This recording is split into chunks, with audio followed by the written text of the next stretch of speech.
na tunasema kuna makuhani wa giza ambazo kutamkia neno ni mwanamke, ni binti, ana level ya ukuhani kwenye mtaa, ana level ya ukuhani kwenye familia. Kwenye familia tulikotoka kuna makuhani wa giza. Kazi yao kubwa ni kufanya maisha yetu yasonge mbele, na Mungu ameinua makuhani. Leo hii aliyoko mbele yako ni pastor, kuhani wako akutamkie neno ili maisha yako yawe salama. Kuna level nyingine ni uchawi wa mafundo. Kule kwa Tanga wanafahamu, akiamka mtu asubuhi ama ni usiku, afunge mafundo 7. Fundo la kwanza, fundo la pili, fundo la tatu, fundo la 4, fundo la 5, vitu vinachanganywa huko. Aseme kuanzia sasa namtaja huyu mtu anaitwa Naomi. Naomi, kazi yako naifunga. Naomi labda ameteuliwa na rais, kwa mfano atakwenda kwenye zao fulani, ghafla rais anatangua hiyo utausi, sema nitakupangia kitu kingine za kumsubiri pale.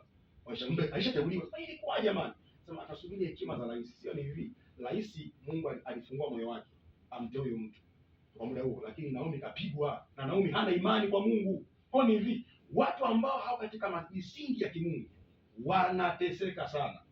Hata wengine ambao kwa makanisani wanateseka sana, lakini Mungu ameweka watu kuwasaidia, na ameweka watu kusaidia. Mimi niko hapa kwa ajili yao, ili Mungu asaidie watu. Kwa uchawi kwa leo, kuna uchawi mwingine tu, uchawi wa hirizi. Mambo ya ajabu sana. Kuna uchawi wa majini, na kuna majini ya aina nyingi. Kuna majini ya kutengeneza. Sipo natengeneza majini hapa.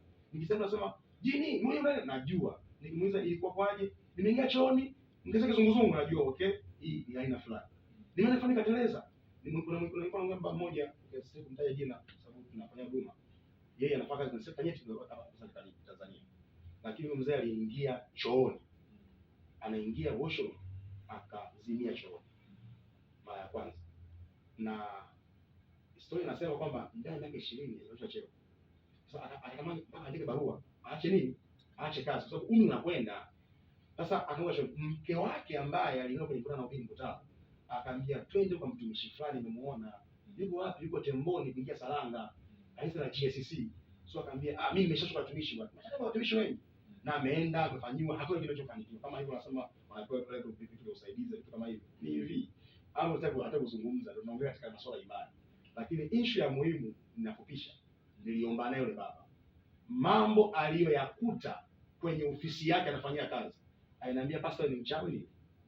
Nilimwambia kwenye ofisi yako kuna jambo moja, jambo mbili, jambo tatu. Nenda ofisini kaangalie. Mimi sijafika ofisini kwao, sina interest nao. Afika ofisini asubuhi, anavuta kiti na drawer ambayo iko pale mbele yake, nyuma yake, anakuta kuna vitu viko pale. Nikamwambia njoo navyo, na alikuja asubuhi kwa usiku, kavichoma, kuteketeza, na sasa tunafanya kazi vizuri. Lakini kuna uchawi kila aina.